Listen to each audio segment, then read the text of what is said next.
This is Lessons in the Challenges of Leadership, the series that enables managers to achieve the remarkable. Podcast, video, short reads.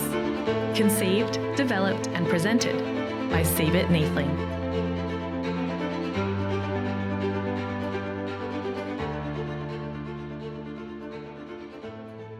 So in the last two episodes, we looked at personal innovation and are developing an innovation culture in an organization.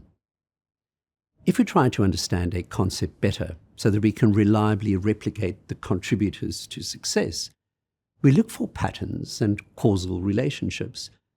But it's hard to find the patterns when it comes to innovation.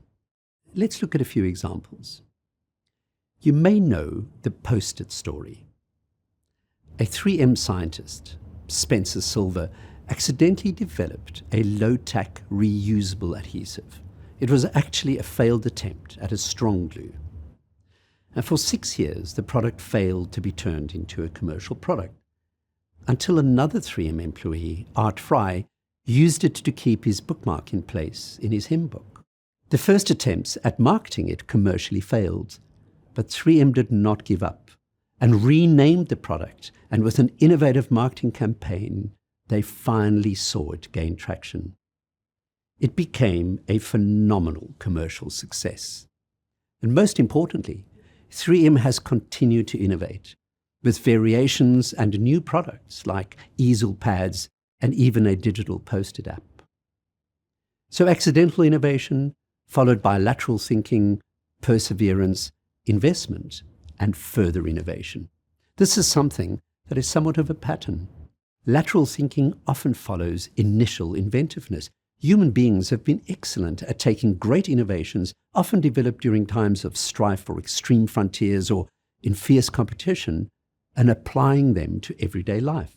Warfare gave us canned food, stainless steel, digital cameras, weather radars, tea bags, nylon, GPS, the internet. Space exploration gave us water filters, lithium-ion batteries, microwaves, handheld vacuum cleaners, solar panels, rubber athletic shoes, and Velcro. And Formula One racing gave us carbon fiber, paddle shifters, steering wheel buttons, active suspension, traction control, ABS, fire-resistant clothing, and the regenerative braking energy recovery system used on London buses. So finding new uses for inventions, lateral thinking, is a hallmark of much innovation. And so is perseverance. Thomas Edison famously patented improvements to the incandescent filament electric lamp, a concept invented and experimented with by a number of scientists in the 1800s. Edison was determined to make it commercially viable, but struggled to find the right material for the filament inside the vacuum of the glass bulb. He tried many solutions, but none were viable. When asked how he felt about failing to perfect the light bulb, he famously said, "I have not failed. I have discovered thousands of ways that won't work." He eventually discovered that tungsten was the best material, but it couldn't at the time be produced economically at the very small scale needed in a light bulb. So his first viable solution was a carbonized bamboo filament that could last 1,200 hours. As so often happens in life, the apparent overnight success is really the result of sustained hard work. So I think we can put perseverance down as a principle for innovation, counterintuitive as it might sound. Lateral thinking and then perseverance. But now and then innovation is visionary. We all know that Steve Jobs did not invent the computer, but he had a vision for it like no one else. He saw a future that others did not, and he relentlessly pushed for his beliefs. He was famously skeptical of market research to find out what people wanted. One of his favorite quotes was from Henry Ford, who had said that if I'd asked people what they wanted, they would have said faster horses. So having a clear vision is another principle that applies to many successful examples of innovation. That was definitely the case in the brewery example from our last episode. Here's another principle: earning the right to be innovative. Many great and innovative artists, painters, musicians, master their craft in a conventional way before innovating new ways of doing things. Vincent van Gogh didn't become an impressionist because he couldn't draw. His early realistic work is technically brilliant. Great rock artists can play pentatonic scales. Okay, Bob Dylan can't sing, but the poetry of his lyrics made him a Nobel laureate for literature.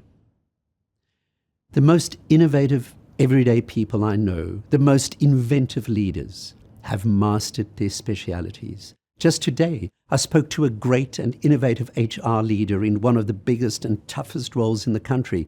She comfortably innovates because she is so brilliant at the basics. Innovation is very effective when it launches from a solid platform of skill and competence.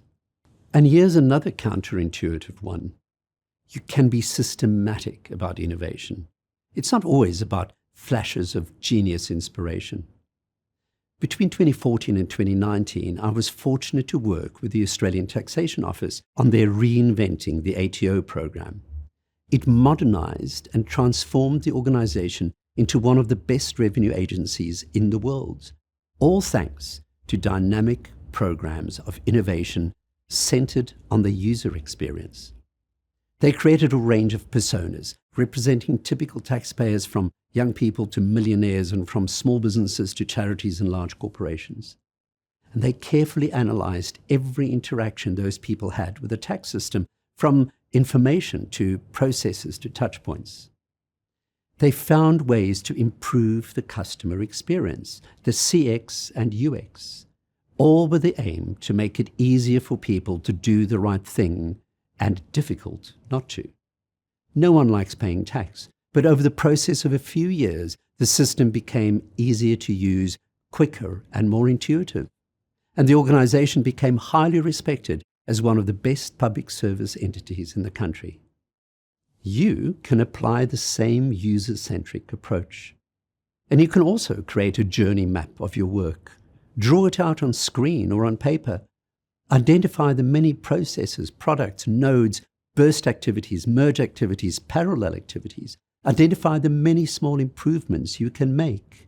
Then choose a few and innovate. Try until you have a better way. And then tackle the next one. It's incremental gain. It's systematic, but it is innovation. How do you think a Formula One car develops from a front-engined, high-drag machine with a large steering wheel and a one-handed gear shift that does the Monaco course in well over 2 minutes, to a low-profile, ground-effects, double-winged, paddle-shift hybrid rear-engined missile that does the same track in less than 70 seconds? It is slow, progressive, systematic, analytical improvement. Yes, every now and then there's a step-change invention, like the aha moment when you put the engine in the rear or turbo-boosting air intake. But most of the innovation is the result of meticulous and determined improvement of small elements. And that's how we can best innovate in our organizations. The Edison or Darwin or Einstein aha moment might never come to you. But the compounding effects of small innovations will, if you're determined enough to be innovative. Lateral thinking, perseverance, having a vision, systematic improvement. On the next episode, we move to leadership communication. See you then.